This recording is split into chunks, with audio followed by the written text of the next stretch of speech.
Assalamualaikum warahmatullahi taala wabarakatuh. Selamat sejahtera, selamat malam, selamat beristirahat, salam reformasi, salam satu perjuangan, salam tangkap Najib, salam tangkap Rosmah, salam tangkap Zahid Hamidi, salam jatuhkan Perikatan Nasional, salam kepada semua yang bersama kita pada malam ini. Terima kasih kerana terus bersama saya pada malam ini dengan cerita-cerita hangat, cerita-cerita panas yang kita boleh dengar, yang saya ulas pada malam ini, terutama apabila menyentuh perihal kes Najib tadi dan benda-benda yang sewaktu dengannya, insya-Allah. Kishore Mani, terima kasih, salam reformasi.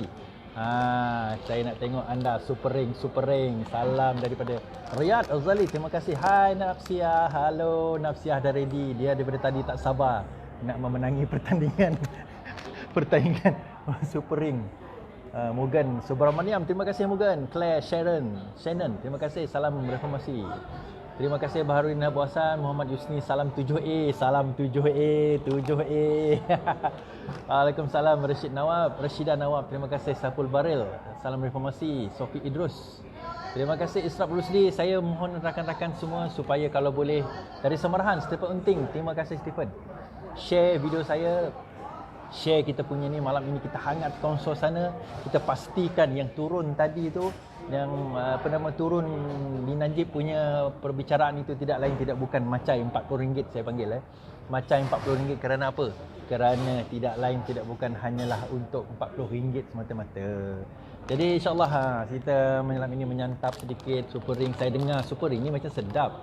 Ialah bila direkomendkan oleh Najib Tun Razak itu. Biasanya saya jarang makan jajan ataupun junk food ni kan. Tapi malam ini saya ingin terasa mencubalah Super Ring. Dan saya dengar tadi Super Ring laku di seluruh Malaysia Super Ring laku di seluruh Malaysia. Jadi kita buka dan kita mungkin boleh bersama melihat bagaimanakah rasa Super Ring. Sedap sekali Super Ring. Salam Super Ring Hamid Singh. Salam Super Ring semua, apa khabar? Salam 210 juta Ahmad Syaril. Terima kasih. Salam 7A Hans Garret. Salam reformasi kan. Salam dari Sungai Buloh. Sebaik salam semua, salam korang lah. Salam 7A lah, salam 210 juta lah, salam daripada Sungai Buloh lah. Salam reformasi daripada Sabah Pini, terima kasih. Super Ring, makan. Sila. Salam Super Ring. Ikat jamin 2 juta, macam mana nak lepas harga dia tu? Tak, ikat jamin tu saya komen sekejap lagi. Di penghujung saya akan komen berkenaan dengan kes Najib ini. Apa dia punya prosedur, kenapa dia tiba-tiba daripada 7 pertuduhan 12 tahun, 3 charges, 6 charges tu 1 charges 10 tahun kali 3 30. Ada 3 charges 30 60 campur 12 patutnya 72, tapi kenapa jadi 12? Benda-benda macam tu saya akan ulaskan. Ring Super Troll. Makan Super Ringnya 1.5k view. Terima kasih. Orange to Riyadh. Dia salahkan Riyadh semua. Salam RM40. I get different ring. What ring do you get? Dari Asajaya Albert Berg. Terima kasih Albert. Asajaya saya akan turun nanti insya-Allah. Terima kasih Teh Miji. Fariza Chu, Madam Chu, terima kasih. Terus kita ni bersama dengan di Bamboo River. Super Ring malam ni. Okey, siapa yang ada Super Ring tolong hantar gambar di dalam komen saya. Gambar anda bersama dengan Super Ring. Dan gambar yang terkreatif terbaik bagi saya akan hubungi PM beliau dan saya akan bagikan hadiah istimewa. Apakah hadiah tersebut? Saya tak boleh nak sebut lah, tetapi saya katakan istimewa lah. Saya boleh katakan kisahnya istimewa. InsyaAllah kita akan ulas mengenai perkara ini, insyaAllah. Saya tunggu juga walaon masuk ni kan. Sebab kalau kita tengok tadi Tok Guru walaon memberikan doa. Nampaknya doa Tok Guru walaon, saya rasa silap baca doa kot patutnya baca doa tolak balak. Tapi saya rasa dia baca doa minta balak. Sebab dia terfikir balak dekat Kelantan tu banyak lagi yang tak diminta. Jadi dia orang minta balak tu. Kan? Jadi itulah sekarang ni. Balak-balak tu sekarang bukan setakat balak di Kelantan tu dah nak habis kan. Balak tu datang pula ke Najib. Dia kata apa bala lah dia orang ni. Panggil doakan aku, tapi sekali dia dapati bersalah. Tetapi ada yang kata alamak, kalau terbetul bersalah, betul ke bersalah tu? Kita pun tak tahu bersalah atau tidak. Saya akan komen sekejap lagi. Supering. Ambil gambar anda dan hantar di dalam komen berkenaan dengan Supering. Boleh paste ke komen tersebut dengan gambar? Kalau tak boleh komen paste tersebut di gambar, tag saya lah, ataupun letak aja dalam komen bila mana-mana ni. Terima kasih. Okey, berkenaan dengan isu pertama, okey, kita masuk terus pada isu dah 2,700 kan. Isu pertama adalah berkenaan dengan, saya buang komen dulu, berkenaan dengan Barisan Nasional Terengganu hari ini. Pengurusi Barisan Nasional Terengganu telah mengeluarkan kenyataan bahawa mereka akan bertanding di semua parlimen dan di semua Dewan Undangan Negeri di Terengganu hari ini. Now, itu mengiyakan spekulasi kita bahawa sebenarnya hubungan mufakat nasional di antara PAS dan juga Barisan Nasional, terutama UMNO di Terengganu dan Kelantan sebenarnya tidak baik.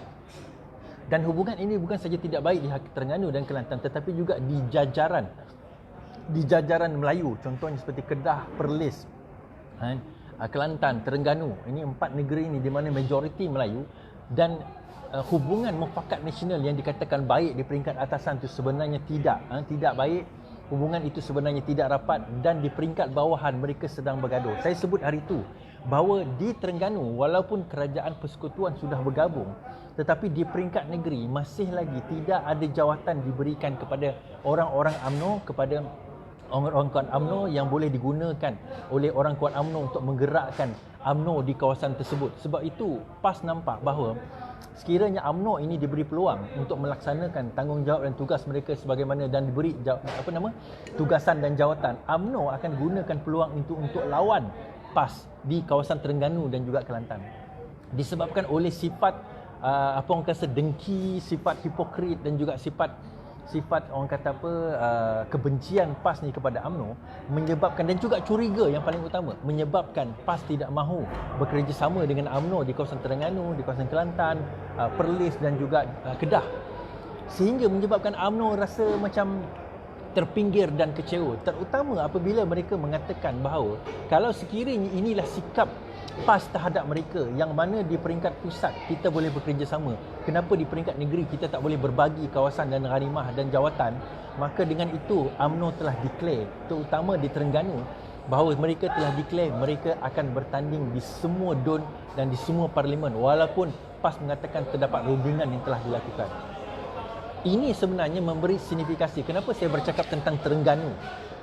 Kenapa saya bercakap tentang Terengganu? Kerana apa? Kalau sekiranya di kawasan yang mana kuatnya orang Melayu, tidak terdapat satu kerjasama yang kukuh dan utuh di kalangan mufakat nasional ini, bayangkan di kawasan-kawasan di mana majoritinya bukan Melayu.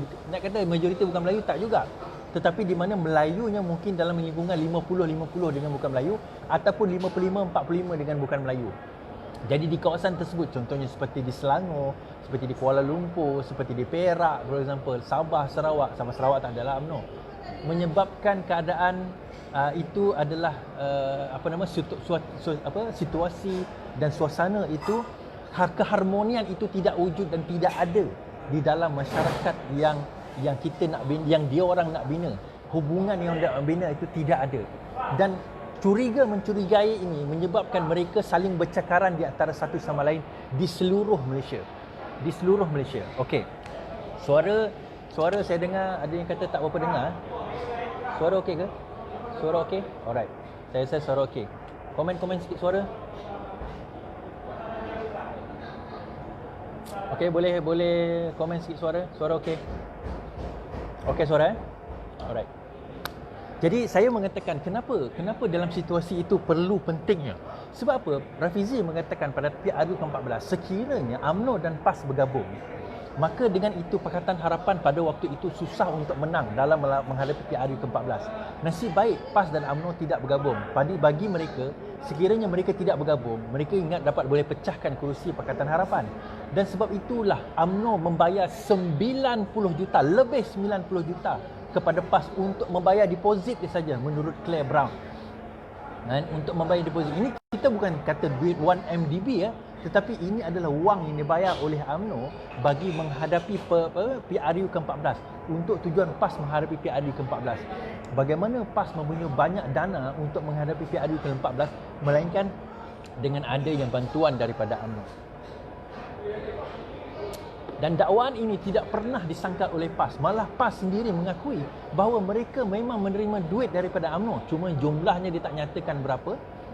Namun kalau kita tengok semisal apa orang kata, semisal Nik Abduh kita kata, dan juga Haji Hadi Awang sendiri mengatakan bahawa mereka memang menerima dana daripada UMNO. Malah Nik Abduh mengatakan bahawa Tok Guru Nik Aziz menerima dana daripada UMNO. Namun begitu, ayahnya dah meninggal dunia. So, ayah dia tak boleh defend himself. So dia tak boleh duduk sembarangan sebegitu. Namun begitu, kita boleh katakan Nik Abduh dan juga Hadi serta orang PAS itu sendiri memang menerima dana daripada UMNO. Jadi tidak dapat dinafikan bila anda sudah makan dedak UMNO ini, nak tak nak, mahu tidak mahu, mereka terpaksa menjilat UMNO. PAS ini adalah penjilat UMNO paling tegar. Jadilah walaun yang walak pun dengan Tok Guru anda, sebenarnya bukan anda walak dengan Tok Guru anda walak dengan pemimpin UMNO. Kerana apa? Apa keputusan yang dibuat oleh pemimpin UMNO itu keputusan dibuat oleh PAS itu ditentukan oleh pimpinan UMNO dan bukannya oleh pimpinan PAS itu sendiri. Kita ambil contoh paling mudah, Muafakat Nasional. Kita kata apa, hari dia orang berjumpa kononnya untuk maruah Melayu dan sebagainya. Pada waktu itu yang berhimpun, pada waktu itu yang ramai berhimpun pada waktu itu, siapa dia? Yang membawa, yang mula-mula membawa gagasan tersebut tidak lain tidak bukan adalah siapa? Mahathir Mohamad. Kemudian Najib Tun Razak, kemudian baru diikuti oleh macam orang PAS, kemudian Dr. Asri yang sendiri mengikut kononnya Melayu terancam dan sebagainya. Saya pelik bila orang kata Melayu terancam, sedangkan ada satu Melayu yang ada 1.6 bilion dalam bentuk cukai, 42 juta masuk dalam akaun, kemudian 100 juta dekat dalam rumah, 100 kilogram duit emas di dalam jongkok emas di dalam rumah dia, tetapi orang itu berani mengatakan bahawa Melayu sedang terancam. Bagaimana dikatakan Melayu terancam sedangkan dia sendiri hidup bagaikan seorang raja, malah lebih hebat daripada raja. Raja-raja kita pun tak hidup semewah macam itulah, saya boleh katakan. Lebih mewah daripada raja-raja yang paling kaya. Tetapi dia pula melaungkan kata Melayu terancam, Melayu terancam. Akhirnya itu semua hanyalah slogan. Islam itu hanyalah slogan. Serban di kepala itu hanyalah slogan. Tasbih itu hanyalah slogan. Ayat-ayat Quran dan hadis di mulut itu hanyalah slogan.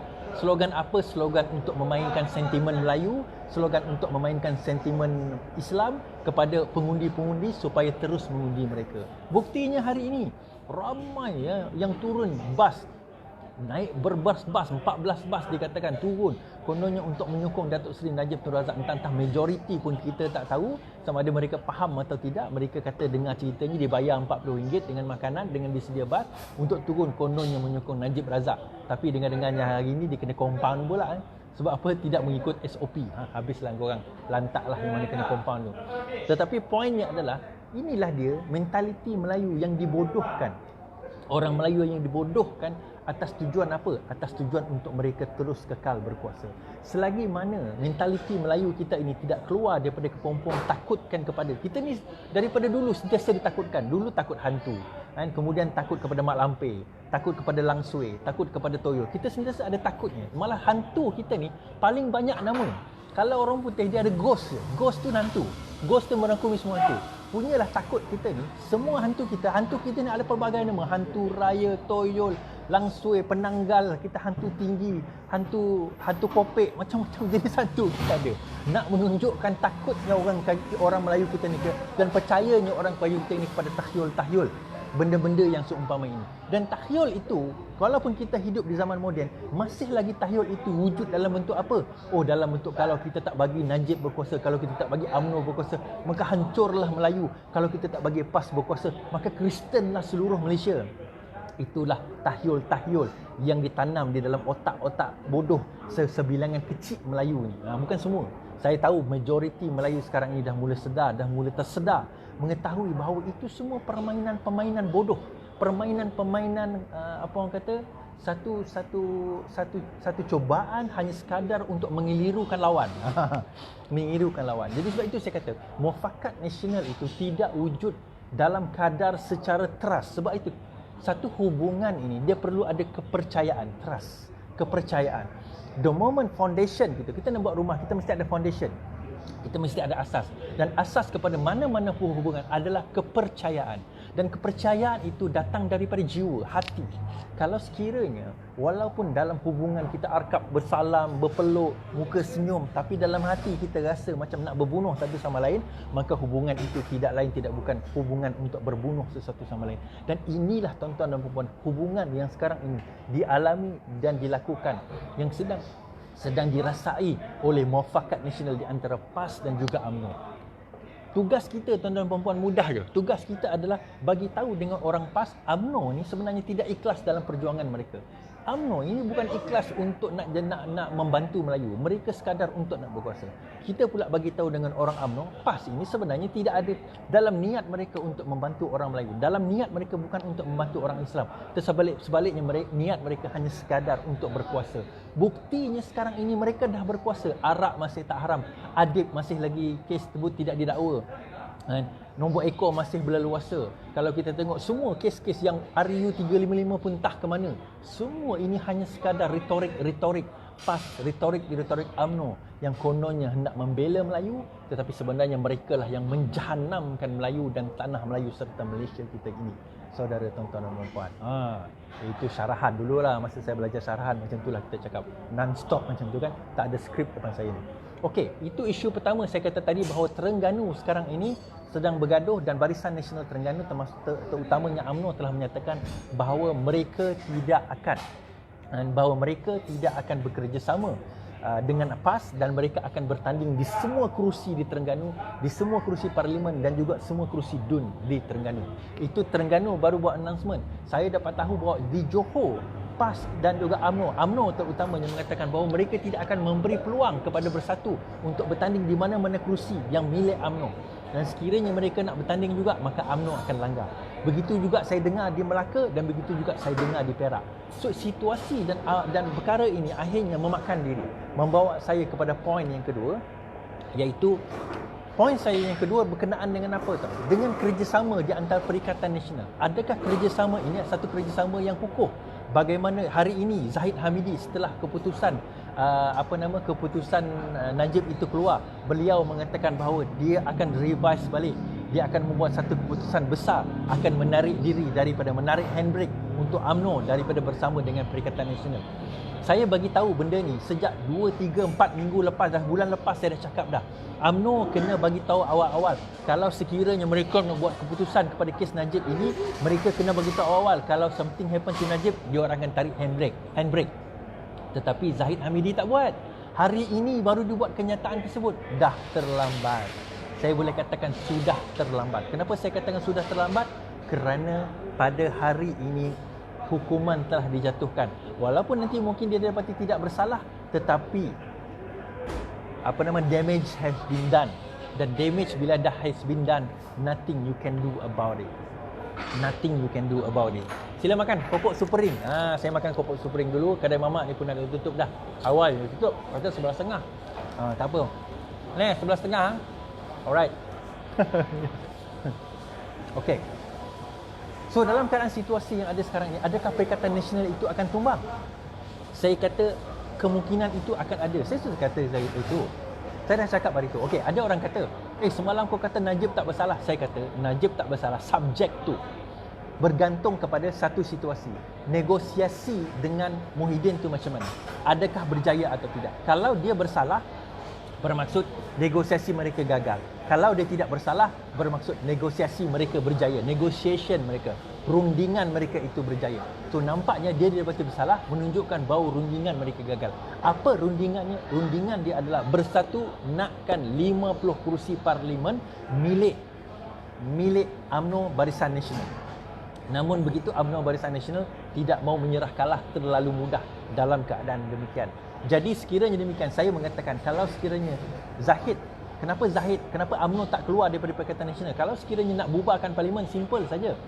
UMNO declare bahawa dia keluar daripada Perikatan Nasional. Bila dia keluar daripada Perikatan Nasional, maka dia tak perlu menyokong Mahathir pun. Dia tak perlu bentuk kerajaan untuk menyokong Mahathir pun. Apa yang dia perlu buat adalah tidak ada sesiapa command majority. Pakatan Harapan tak ada majoriti, UMNO tak ada majoriti, Perikatan Nasional pun tak ada majoriti. Bila tiga-tiga ini tak ada majoriti, nak tak nak mereka terpaksa panggil election. general election untuk dilakukan. Itu adalah merupakan satu perkara yang perlu dilakukan. Kerana apa? Kalau masing-masing tidak ada majoriti, maka undang-undang tidak boleh dilaksanakan. Dan suka atau tidak, maka kita boleh minta supaya Agong advise supaya diadakan snap election secepat mungkin. Ada orang bertanya kepada saya, adakah snap election ni bagus atau tidak bagus untuk Pakatan Harapan? Saya kata, untuk Muhyiddin Yassin, snap election tidak bagus. Untuk UMNO, snap election itu bagus. Untuk Muhyiddin Yassin, terbaik adalah untuk dia kekal berkuasa sehingga habis penggal. Kenapa? Kita bercakap tentang dana, kita bercakap tentang image, tentang branding. Bersatu bukan mempunyai image branding yang kuat. Dan dia tahu even kalau dia sampai hujung penggal sekalipun, belum tentu dia boleh menang the next PRU. Jadi bagi dia, tapi at least lah peluang dia lagi besar kalau dia kekal berkuasa, kerana sekurang-kurangnya dana itu ada untuk mereka. Tetapi bagi UMNO pula, semakin lama kerajaan ini, semakin teruk image mereka. Dan sekiranya image mereka teruk, untuk mereka kembali berkuasa itu amatlah sukar, amatlah payah dalam situasi dan keadaan yang ada sekarang. Okey, sebab itu kita tuan-tuan dan puan-puan, kita kena memastikan apa tugas kita. Kalau orang tanya, Pakatan Harapan punya option, punya peluang macam mana? Saya katakan, Pakatan Harapan punya peluang bergantung kepada kita. Kita ni bekerja keras ke tidak keras. Saya ni tak tahulah keras ke tidak keras bekerja kan. Sebab saya tiap malam saya buat live, ini je lah kerja saya buat live. Apa kerja saya? Kerja saya menghasut rakyat. Kerja saya menghasut rakyat, itu tugas saya. Dan kerja tuan-tuan dan puan-puan pada malam ini di samping menghantar gambar super ring di komen, adalah untuk share saya punya Facebook. Hantarkan sebagai ramai mungkin. Paling kurang hantar dalam WhatsApp group yang tak pernah anda hantar dalam WhatsApp group. Hantar WhatsApp group Mak Cik Kiah membawang ke Pak Cik Leman mencari janda sunyi ke apa ke, whatever lah, you letaklah dalam tu. Letak dalam grup, dalam Twitter, dalam WhatsApp, dalam Instagram. Letakkan saya punya ni. Share. That's the least you can do. Sekurang-kurangnya itu yang saya minta. Kalau sekiranya anda nak ambil video saya, tak ada copyright. Walaupun ada yang kata, ambil lah copyright, kau punya video susah kau buat, susah kau bercakap tu. Bagi saya tak bayar dia duit. Bila dia buat video tu dalam YouTube, dia dapat duit. Bagi saya itu adalah bayaran saya untuk dia. Itu adalah rezeki dia. Kalau ditakdirkan dia kaya pula daripada video saya kata Alhamdulillah. Saya berterima kasih kerana saya sudah mengkayakan satu orang Melayu daripada video saya. Sekurang-kurangnya kan. Jadi apa tugas dan tanggungjawab kita? Tugas dan tanggungjawab kita ini, tuan-tuan dan puan-puan, bagi memastikan pengkhianat ini tidak lena. Malam mereka tidak boleh tidur lena. Itu objektif saya. Malam mereka tidak boleh tidur lena. Walaupun orang kata tidur mereka berbantalkan bantal emas, bertilamkan tilam perak, bercadarkan cadar sutera daripada Cina. Namun mimpi mereka adalah mimpi ngeri. Mimpi ngeri apa? Bahawa setiap saat, setiap detik, setiap masa mereka menghitung sama ada kerajaan mereka boleh bertahan atau tidak. Itu tugas dan tanggungjawab kita, tuan-tuan dan puan-puan. Sebab itu saya kata, adakah Perikatan Nasional ini boleh bertahan? Saya kata, UMNO tarik handbrake. Kita tengok keputusan UMNO nanti, dia akan tarik handbrake. Kenapa Zahid Hamidi berkata demikian? Sekarang ini, kes kedua yang kita kena tunggu adalah kes Zahid Hamidi dan kes Rosmah Mansor. So, dua kes ini yang kita akan tunggu. Besar. Rosmah Mansor dan kes Zahid Hamidi is ongoing. Sepatutnya Rosmah Mansor, kalau tak silap saya, keputusan dia sama ada hujung tahun ni. Keputusan Rosmah hujung tahun ini, I think keputusan Zahid Hamidi pun hujung tahun ini. Maka kita tunggu sama ada keputusan tersebut akan menyebelahi mereka atau tidak. Okey. Terakhir sekali, saya bawakan apa? Terakhir sekali adalah berkenaan dengan kes Najib Tun Razak. Ramai juga yang bertanya kepada saya, apa maksud kes Najib Tun Razak ini? Bagaimana kes Najib Tun Razak ini? Apa sebenarnya? Saya pun tak faham. Kes Najib Tun Razak macam mana? Dia ni dah bersalah ke? Kalau dia dah bersalah, kenapa dia tak masuk penjara? Dia masuk penjara ke? Kenapa dia keluar? Kenapa ada ikat jamin dan sebagainya? So, apa lagi selepas ini? Okey. Sebelum itu, super ring, tuan-tuan dan puan-puan. Dan juga saya nak beritahu tuan-tuan dan puan-puan bahawa saya ada buat fundraising dinner untuk saya punya PRN, Pilihan Raya Negeri Sarawak, dan saya akan buat pada bulan 9 ini di Ampang, satu di Ampang dan satu lagi di Bangi Avenue di Bangi. Dan juga saya akan buat pengumuman berkenaan dengan perkara tersebut di dalam website yang saya akan lancarkan tidak lama lagi, insya-Allah. Dan sesiapa yang nak membeli meja khas untuk membuat sumbangan, maka bolehlah pergi ke website yang saya akan war-warkan lebih kurang dalam minggu depan. Saya akan start launching 3 hari bulan. Saya akan start launching untuk jual meja tersebut, insya-Allah. Sedikit iklan Tujuannya adalah untuk kita menghadapi pilihan raya negeri Sarawak dan juga kemungkinan berlaku snap election sekiranya ada. Okey. Super ring dulu. Minum baik. Bismillah. Okey. Cerita Najib. Najib hari ini dituduh dengan tujuh pertuduhan melibatkan dana SRC yang masuk ke dalam akaun beliau, dana pengumpulan pengumpulan wang haram di bawah AMLA Anti Money Laundering Act. Kemudian itu di 3 charges. Kemudian pengumpulan wang haram tu another charges juga, 3 charges, dan juga saya tak ingat satu lagi, tetapi itu membawa sentence kepada 12 tahun. So akhirnya beliau di dalam Mahkamah Tinggi, hakim mendapati bahawa beliau bersalah kerana telah ada masuk dana ke dalam akaun beliau. Okey. So hakim menyatakan bahawa di dalam penghakiman yang saya sempat baca sedikit tadi, dia kata bahawa dalam kes Najib ini, pertama tidak ada thank you note daripada, dia kata duit itu datang daripada sultan, daripada kerabat diraja Saudi ke apa, Riyadh ke whatever lah. Tetapi dia kata tidak ada apa-apa indikasi mengatakan wang itu datang daripada sumber donation, sumber derma, tidak ada. Tidak boleh dibuktikan bahawa wang itu datang daripada sumber derma. Dan juga dia kata bahawa apabila sejumlah wang masuk ke dalam akaun berjumlah 42 juta, ada certain amount yang kita kena declare. Dan kita kena declare bila melibatkan jumlah tersebut, maka dalam keadaan itu kita kena bagi tahu authority, bukannya kita belanjakan. Masalah yang berlaku kepada Najib ni, bila wang itu masuk ke dalam akaun dia belanjakan. Kalau tengok daripada jumlah cek yang dikeluarkan, nak renovate store dia saja 100,000 tuan-tuan dan puan-puan. Store apa pun saya tak faham store apa yang dia renovate lah. Tetapi 100,000 itu hanya sekadar untuk renovate store saja. Jadi daripada situ hakim telah mengatakan bahawa pendakwa raya telah berjaya peguam bela tidak berjaya menimbulkan reasonable doubt, keraguan munasabah. Maksudnya daripada test yang digunakan, keraguan munasabah, maksudnya benda itu jelas. Pertama, Najib mengaku bahawa duit itu masuk ke dalam akaun dia. Dia tidak pernah kata dia tidak mengaku. Dia kata dia mengaku duit itu masuk dalam akaun dia. Cuma dia kata bahawa dia telah dikelirukan, dia telah ditipu oleh Jolo. Itu katanya, dia tak tahu. Now, hakim mengatakan bahawa intent, niat itu, sama ada niat dia nak guna duit itu sebab AMLA ke apa, wang haram ke, itu tidak penting, immaterial. Yang penting action. Bila duit tu masuk ke dalam akaun, bila dia menggunakan duit tersebut, walaupun kita tak perlu buktikan niat, aku tahu duitnya duit haram, tak perlu. Yang penting duit itu masuk ke dalam akaun dia dan dia adalah menggunakannya tanpa memberitahu autoriti, maka di situ sudah ada timbul satu salah laku apabila melibatkan penggubalan wang haram. Dan dibuktikan bahawa dia telah menggunakan wang tersebut untuk pelbagai kegunaan. Juta telah digunakan.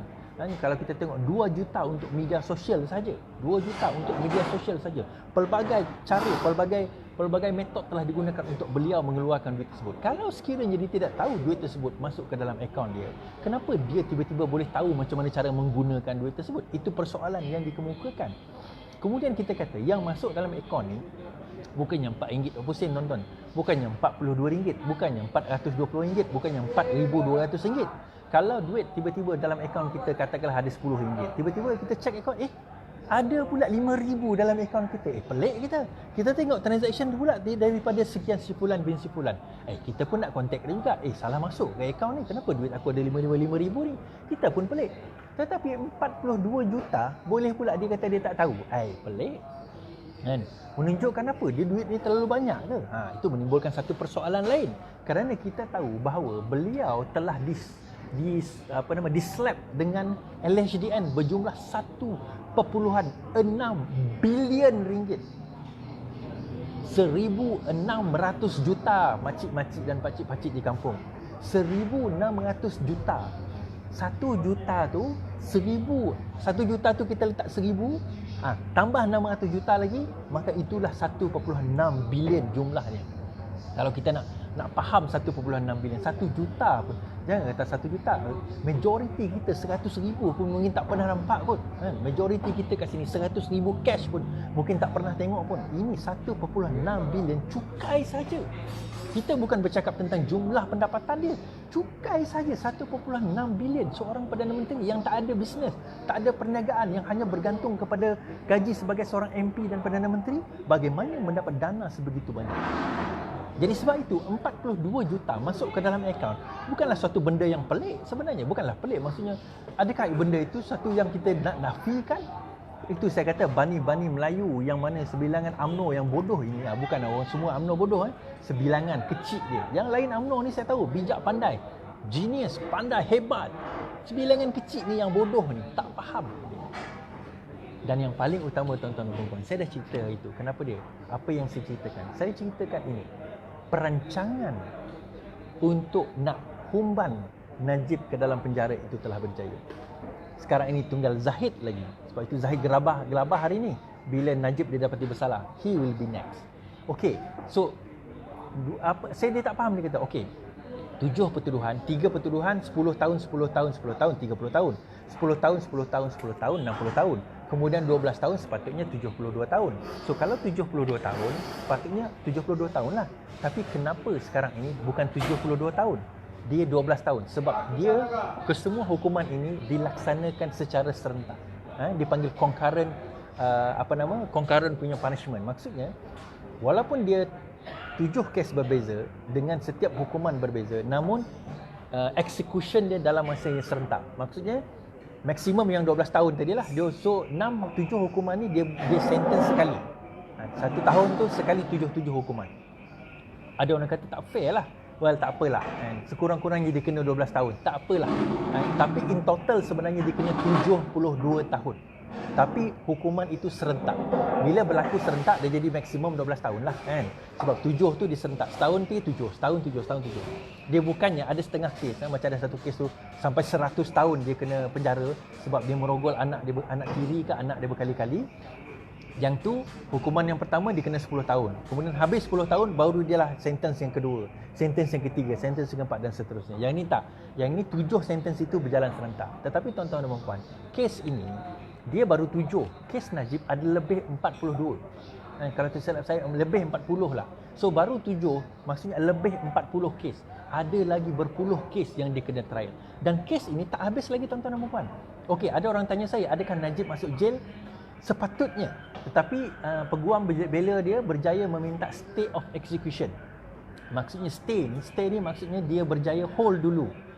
Dia kata, hakim saya minta hold dulu hukuman itu sehingga rayuan dibuat. So basically dia punya lawyer ada 14 hari untuk buat rayuan. Saya percaya dia dah buat rayuan dah pun. Dah hantar untuk rayuan. Dan selepas itu ditetapkan tarikh, maka rayuan itu didengar. Dan sekiranya lepas rayuan itu di mahkamah rayuan, lepas habis mahkamah rayuan, katakanlah dia dapati bersalah lagi sekali, maka Najib boleh lagi membuat satu lagi rayuan di Mahkamah Persekutuan, dan itu merupakan rayuan dia yang terakhir. Dan sekiranya Mahkamah Persekutuan mendapati dia bersalah, maka habis, tak boleh lagi nak buat rayuan ke apa ke, tak boleh, maka dia kena terus masuk jail. Tetapi kalau Mahkamah Rayuan Persekutuan mendapati dia tidak bersalah, maka dia boleh dibebaskan tanpa sebarang pertuduhan dan dia boleh dibebaskan dengan begitu saja. So maksudnya apa dia? Maksudnya Najib ada dua lagi peluang untuk dia nak membela diri dia di dalam mahkamah. So adakah dia akan didapati bersalah atau tidak? Dia bergantung kepada apa? Bergantung kepada apa yang Muhyiddin sekarang ini nak buat. Adakah Muhyiddin berjaya nak deal itu atau tidak? Sekarang ni Muhyiddin dah bagi tahu, okey, kau tak nak deal dengan aku, kau tak nak negotiate dengan aku, okey fine, aku dapati kau bersalah. Alright, fine. Tapi dia kata ada rayuan lagi. Kemudian ada rayuan kali kedua lagi. Ada orang kata kat saya, boleh ke nak dia merayu? Dia terpaksa. Kita kena boleh. Sebab rayuan ini termaktub di dalam perlembagaan. Kalau sekiranya nak merayu, maka dia boleh merayu.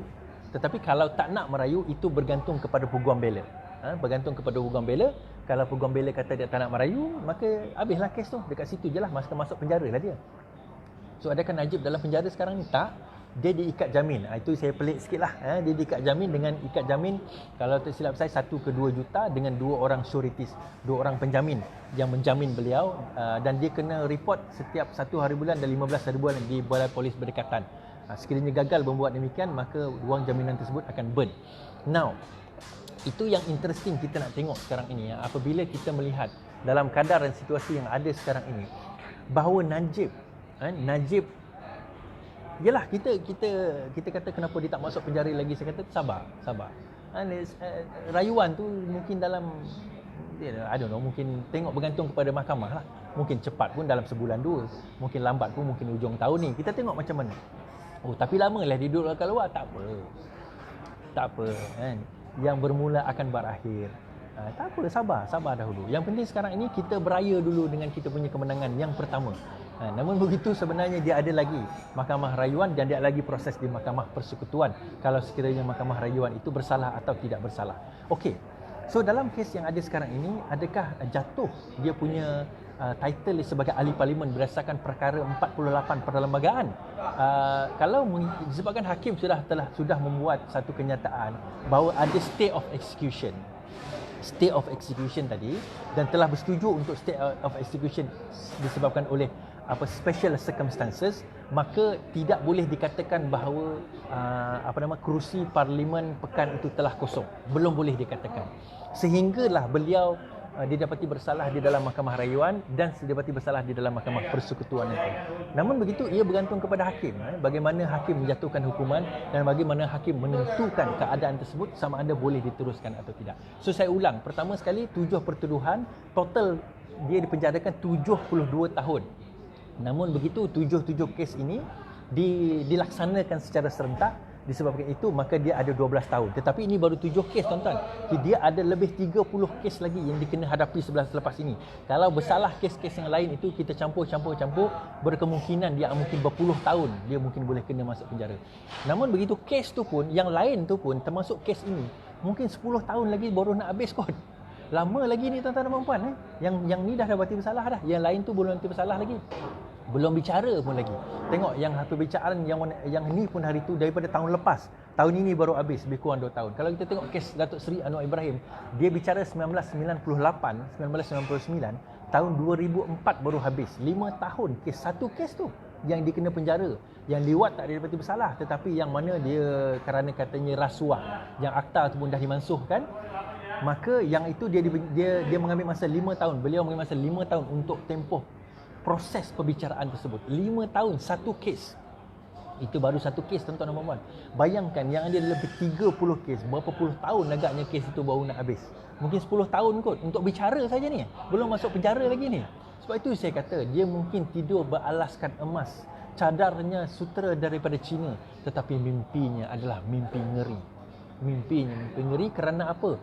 Terima kasih saya katakan kepada pejuang-pejuang negara seperti Tony Phua, seperti Rafizi Ramli, seperti semisal mereka-mereka hero-hero yang tidak didendang, seperti Cik Zam, seperti Zul Imran, seperti Ishak, seperti Manivannan, YB Manivannan, seperti Ryan, Datuk Seri Ibrahim kita kenal lah, seperti Napsiah Khamis, seperti siapa lagi, ramailah kalau saya nak sebut. Kawan-kawan kita yang berjuang sebenarnya daripada dalam menghadapi situasi sehingga kan Rafizi didakwa di mahkamah kerana mendedahkan wang akaun di bawah Bafia dulu, akaun kes kondo itu, akaun kes 1MDB kerana dia mendedahkan audit 1MDB di bawah OSA. Beliau ditahan dan dipenjarakan, dan itu adalah price, harga yang kami kena bayar sebagai orang-orang yang cuba untuk berkempen, cuba untuk menjatuhkan rejim dan juga koruptor-koruptor. Itu harga yang kami kena bayar dan kami kena bersedia dengan bayaran tersebut. Suka atau tidak, itulah keadaan dan situasi yang ada sekarang ini. Sebab itu tuan-tuan dan puan-puan, apa yang berlaku selepas ini? Selepas ini akan ada rayuan, itu satu, dan kes seterusnya akan berlaku. Kes Najib, kes Rosmah sekarang ini sedang berlangsung. Kes Rosmah adalah kes di mana dia meminta duit, rasuah suapan untuk kes solar di Sarawak yang berjumlah lebih 1 bilion ke 2 bilion macam tu, di mana 15% itu adalah dia punya commission saja. Commission dia saja 15%, tuan-tuan dan puan. Bayangkan dalam situasi dan keadaan kita sekarang ini, hidup anak kita merempat, kerja tak ada, kehidupan kita pun tak cukup, makan pun tak tahu. Dia boleh minta commission beratus juta, berpuluh juta untuk dirinya sendiri. Jam dia saja Najib bagi 400,000 tuan-tuan dan puan-puan. Ini didedahkan dalam mahkamah hari itu. Kalau kita tengok Zahid Hamidi, dia punya road tax kereta saja 100,000 tuan-tuan dan puan-puan. Ini super rich punya orang, punya menteri, punya pemimpin. Tetapi orang-orang dekat bawah, terima kasih Datuk Seri kerana bersamanya. Kita akan tetap membela Datuk Seri. Hidup engkau miskin, hidup engkau hina, melarat, hidup engkau dihina, hidup engkau merempat, tetapi orang pemimpin atas semuanya kaya raya hanya kerana orang-orang macam kita yang mana pemikirannya masih lagi pemikiran tak apalah, dia menteri, tak apalah dia songlap, bagilah kat dia. Jadi sampai bila kita nak jadi macam ni tuan-tuan dan puan-puan? Adakah orang Melayu tak boleh kaya? Boleh. Siapa kata Melayu tak boleh kaya? Tapi kayanya dengan usaha dia sebagai seorang usahawan, dengan usaha dia sebagai seorang, contohnya dia bekerja, dengan usaha dia ada usaha dia sendiri. Tidak ada masalah kalau dia nak jadi kaya. Asalkan cara dia halal, akan cara kaedah dia halal. Tetapi bukan dengan cara macam ini. Saya harap tuan-tuan dan puan-puan faham apa yang saya nak sampaikan dan apa yang berlaku. So, adakah PRK Pekan akan berlangsung? Tidak, dia bergantung kepada macam saya kata, state of execution di Mahkamah Rayuan nanti. Selepas ini akan ada Mahkamah Persekutuan. So, kita tunggu begitu. Namun begitu, katalah ditakdirkan dilepas sekalipun, dia ada 30 lebih kes yang sedang menunggu dia. Kesimpulannya kita kata, adakah UMNO akan tarik handbrake? Saya rasa ya, UMNO akan tarik handbrake, tetapi yang saya rasa akan tarik handbrake ada beberapa kerat saja di dalam UMNO. Ada ramai lagi yang tidak akan tarik handbrake kerana mereka sedang sedap dengan jawatan-jawatan yang ada. Jadi sebab itu, selamat menjamu selera kepada Super Ring. Dan jangan lupa, insya-Allah saya punya dinner, fundraising dinner, saya akan umumkan tidak lama lagi, dalam 3 hari bulan saya akan start umumkan.